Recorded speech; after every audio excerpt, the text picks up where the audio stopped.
Salut, chers fidèles abonnés de la chaîne Cliquez pour gagner. Dans cette vidéo, nous allons parler des transactions secrètes qui se dévoilent. Nous allons parler de P-Network et de certaines transactions secrètes dans l'écosystème de la crypto-monnaie.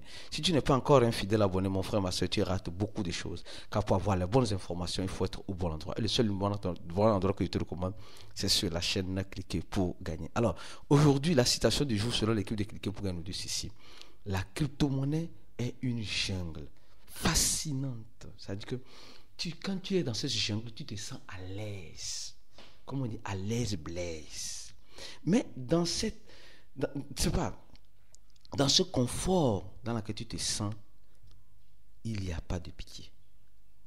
Il n'y a pas de pitié. C'est une jungle fascinante, mais impitoyable. Dans cette jungle, seuls les prudents survivent. Si tu veux vivre ou survivre dans cette jungle, mon frère, ma soeur, tu dois être très, très prudent.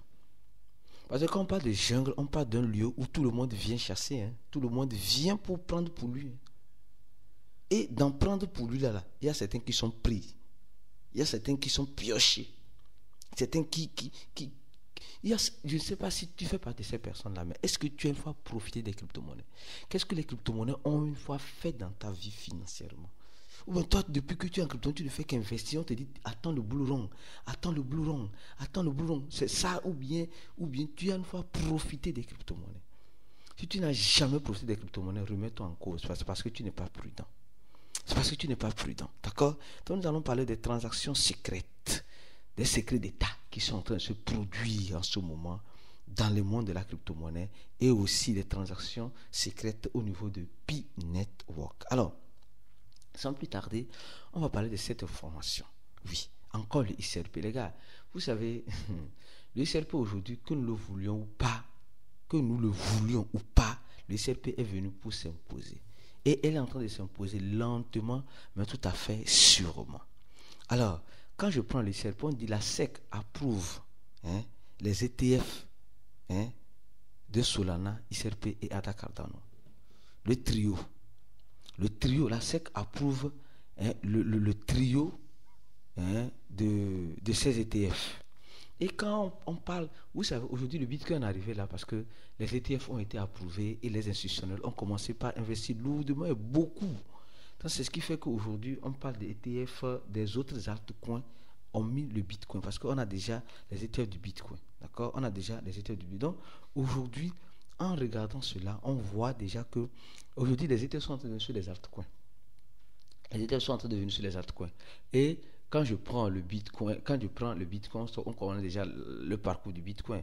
Mais quand je prends ADA Cardano, Ethereum et les autres altcoins, on se dit franchement, il y a encore du chemin.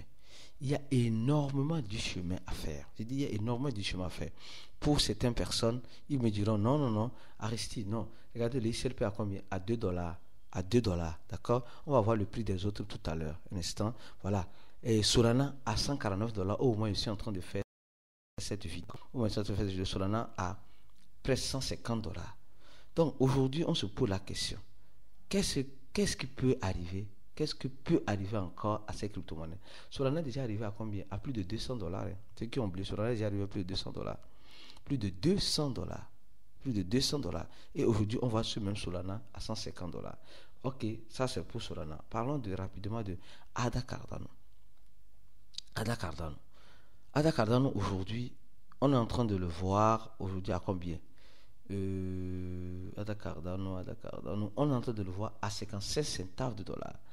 Donc, les gars, les ETF ont été approuvés. Donc, les institutions vont commencer peut-être par investir dans les altcoins. Or, nous tous, nous attendons impatiemment la sortie des altcoins. Nous tous, nous attendons impatiemment la sortie des altcoins.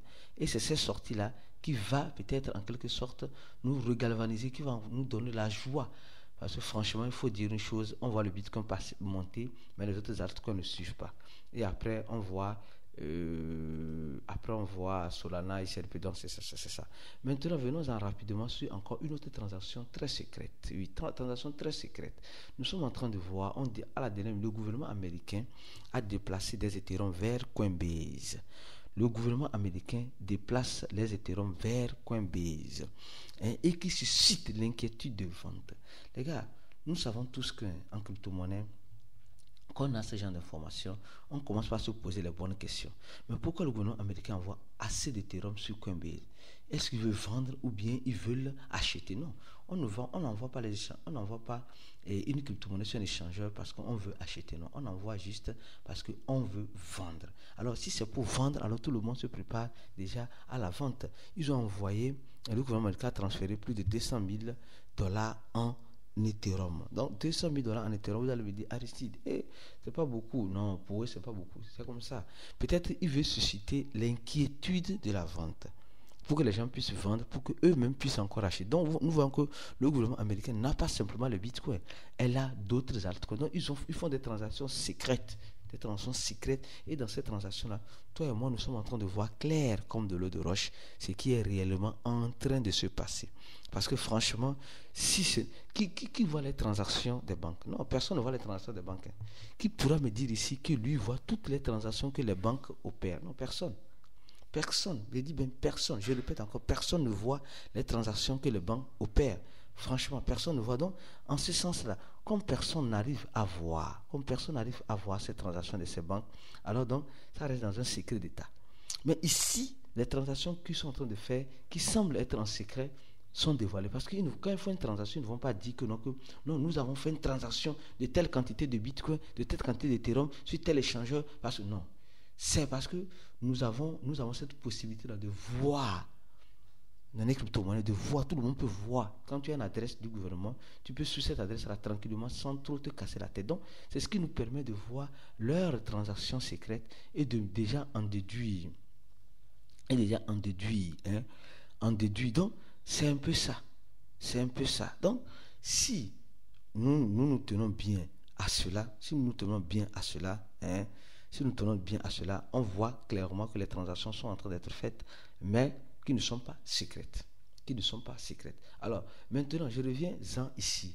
Les transactions au niveau de Pi Network. Ces transactions sont-elles secrètes encore? Je vous dirais non, elles ne sont pas encore secrètes. Ces transactions ne sont pas secrètes. Elles ne sont pas secrètes. Parce que quand nous prenons ici,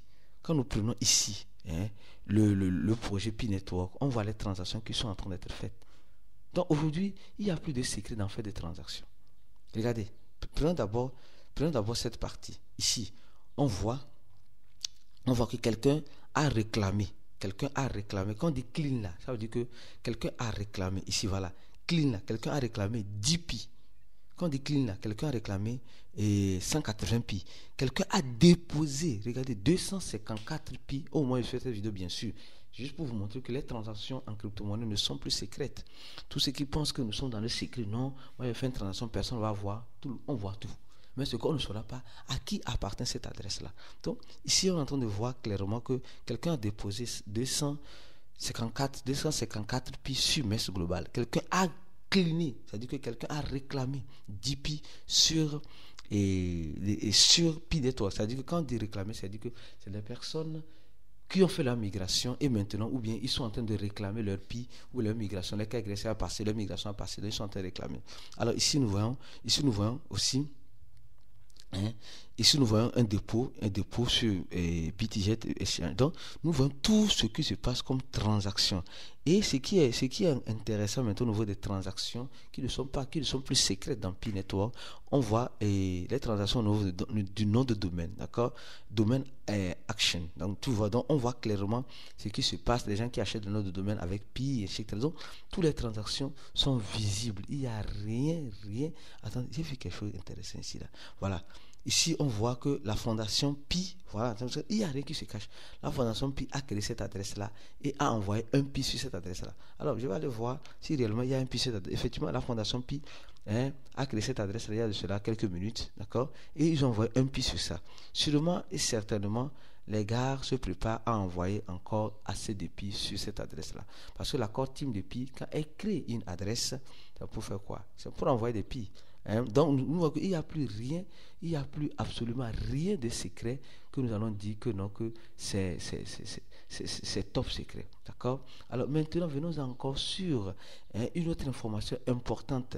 Je tiens juste à vous dire encore une chose, mes frères et sœurs, ceux qui ne sont pas encore des fidèles abonnés, abonnez-vous. Si vous n'avez pas encore donné un j'aime à la vidéo, donnez un j'aime à la vidéo parce que pour avoir les bonnes informations, je te recommande d'être au bon endroit. D'accord? Alors donc, on nous dit simplement, Elon Musk confirme les transactions secrètes. Elon Musk confirme que son nouveau parti, donc Elon Musk est sorti maintenant du parti de Donald Trump pour aller créer son propre parti. Il dit que son parti c'est le meilleur parti et il dit que son parti va utiliser le Bitcoin, va adopter le Bitcoin. Les gars, nous savons qu'aujourd'hui le Bitcoin c'est la rusée, c'est ce qui pousse tout le monde à faire quoi? Tout le monde à pouvoir utiliser ou à gagner la candidature de la communauté crypto. Parce que si Donald Trump est devenu président aujourd'hui, c'est grâce à Elon Musk et indirectement c'est grâce aux crypto-monnaies. Parce que Donald Trump s'est montré ouvert. Or, Joe Biden, sa partie ne s'est pas vraiment montré ouvert. C'est à la dernière minute, il voulait se montrer ouvert. Donc maintenant, Elon Musk a compris le jeu. Maintenant, lui, s'il veut devenir président ou quoi? On ne sait pas, ou bien veut mettre quelqu'un pour devenir président à sa place dans son parti. Il a l'argent, il va faire ce qu'il veut. Donc, de toute façon, pour dire simplement que les gars, nous sommes dans un monde où le secret n'existe plus grâce aux crypto-monnaies. C'est ça au moins l'avantage de la décentralisation. J'espère que tu as compris. Tu veux te former, notre formation est toujours disponible. Clique sur le premier lien en dessin de la vidéo. Donne j'aime la vidéo, partage la vidéo maximum. On se dit à la prochaine vidéo, comme tu le sais très bien. Ciao.